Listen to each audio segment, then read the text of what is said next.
Today we're going to talk about stress and digestion. A lot of people are concerned with nutrition and what they put in their mouths, but they don't understand how stress and digestion plays a big part of that whole picture.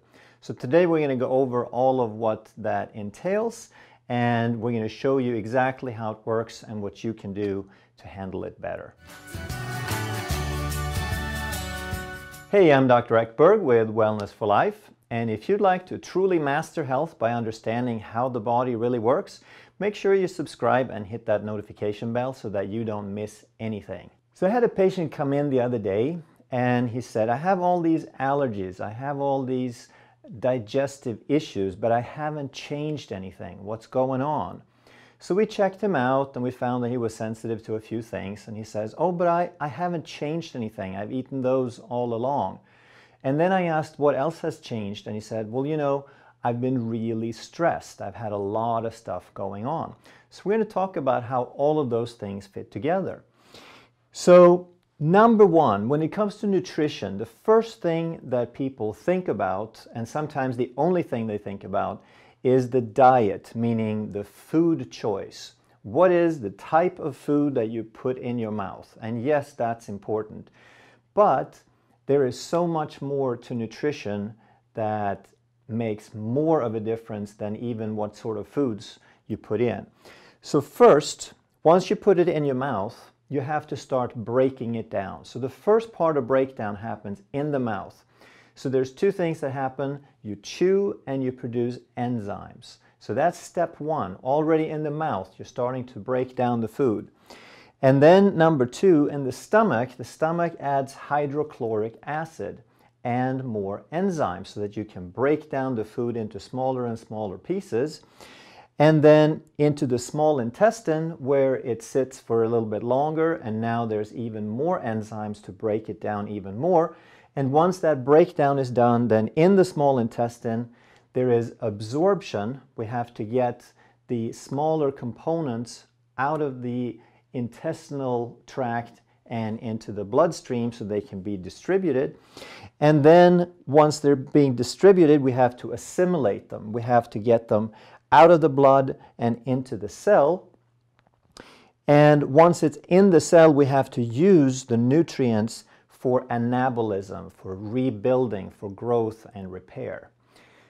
So why does all this matter so much? And what does stress have to do with it? Well, every one of these steps is very, very expensive. Have you ever thought about how you feel after a big meal? So you put all this food into your body, that should give you energy, right?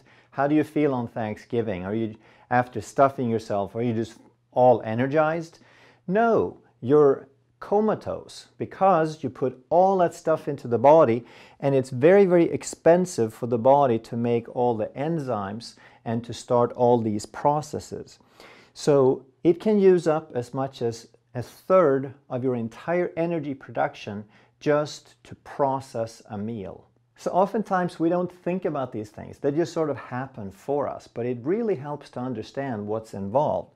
That none of these things happen by themselves. And every time there's an enzyme involved, if we ate whole food, then that enzyme would already be contained and alive in the food. But if we processed the food, then we killed off that enzyme, and now the body has to produce the enzyme inside, and now we're using up resources that we wouldn't have to use if we ate the whole fresh live food.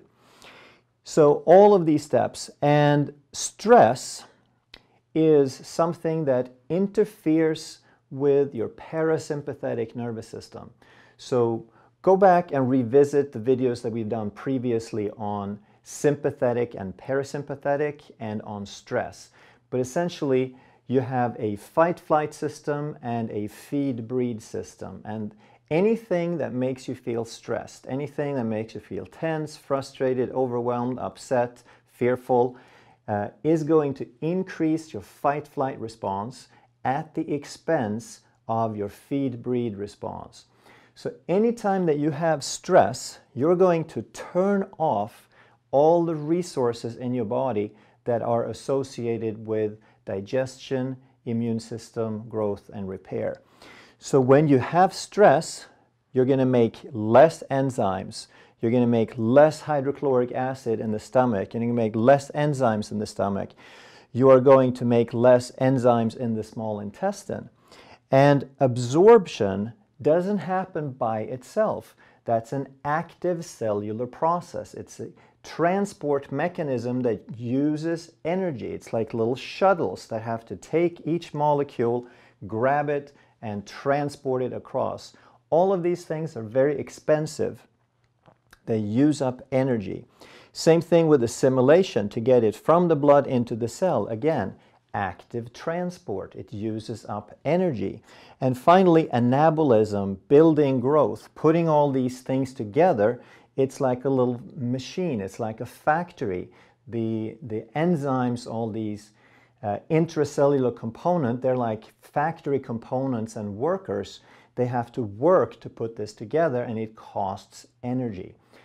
So the energy can either be allocated to survival, meaning fight, flight, deal with things that you are stressed about, or they can be used for this digestion process. But you can't do both at once. So as soon as you increase your stress, you're going to shut down your digestion. So once I explained this to my patient, then the light really went on for him. And all of a sudden, he realized everything that had been going on with him that week was due to his stress levels. His stress has shut down this digestion.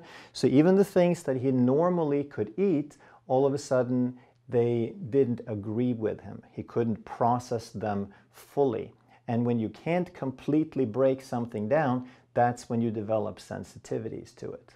So I hope this has been helpful and helped shed some light and increase your overall picture on what's going on and why it's so important. So by practicing some relaxation exercises, doing some meditation, doing some breathing exercises, you can actually undo a whole day of stress. You can dampen that stress response. You can increase your parasympathetic, your digestive, your immune system, your anabolism function to get all of that working better again. So leave me any questions, any comments at all, and we'll try to get back to you and answer those questions. If you're new to this channel and you enjoy this sort of content, then make sure that you subscribe and hit that notification bell so that we can keep this content coming your way. Thanks for watching.